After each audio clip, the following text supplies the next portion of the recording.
ఆంధ్రప్రదేశ్లోని దివ్యాంగులకు కూటమి ప్రభుత్వం తీపి కబురు అందించింది. ఉగాది పండుగను పురస్కరించుకొని దివ్యాంగ శక్తి పేరుతో సరికొత్త పథకాన్ని అమల్లోకి తెచ్చింది.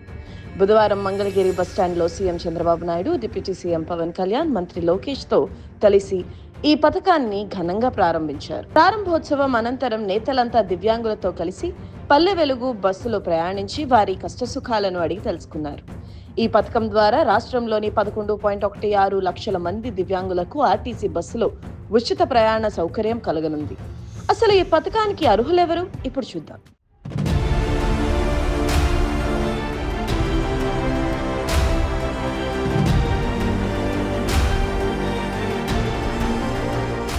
ఈ పథకం కింద 40% లేదా అంతకంటే ఎక్కువ వైకల్యం ఉన్న ప్రతి దివ్యాంగుడు ఉచిత ప్రయాణానికి అర్హులు. మొత్తం 21 కేటగిరీల వైకల్యం ఉన్న వారికి ఈ సౌకర్యం కల్పించారు.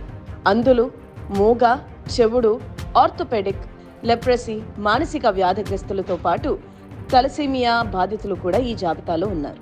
ముఖ్యంగా 100% అంధత్వం లేదా మానసిక వైకల్యం ఉన్న వారికి తోడుగా వచ్చే ఎస్కాట్ కు కూడా ఉచిత ప్రయాణ సౌకర్యం కల్పించడం విశేషం. దివ్యాంగులు తమ ఇంటి వద్ద నుంచి సుదూర ప్రాంతాలకు వెళ్లేందుకు వీలుగా బస్సు సర్వీసులను కేటాయించారు. పల్లె వెలుగు, అల్ట్రా పల్లె వెలుగు, అలాగే ఎక్స్ప్రెస్ బస్సుల్లో దివ్యాంగులు పూర్తిగా ఉచితంగా ప్రయాణించవచ్చు. ఒకవేళ అల్ట్రా డీలక్స్ లేదా అంతర్రాష్ట్ర సర్వీసుల్లో ప్రయాణించాలనుకుంటే 50% రాయితీని ప్రభుత్వం కల్పించింది.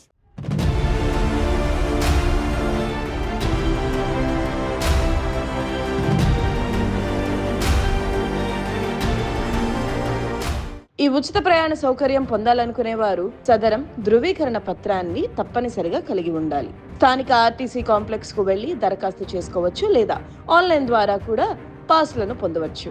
బస్సులను సులువుగా ఎక్కేందుకు వీలుగా బస్టాండ్లలో ప్రత్యేక ర్యాంపులు, సౌకర్యాలను కూడా ప్రభుత్వం ఏర్పాటు చేస్తుంది. అధికారంలోకి వచ్చిన తక్కువ కాలంలోనే దివ్యాంగుల సంక్షేమం కోసం ఇలాంటి సాహసోపేతమైన నిర్ణయం తీసుకోవడంపై సర్వత్రా హర్షం వ్యక్తమవుతుంది.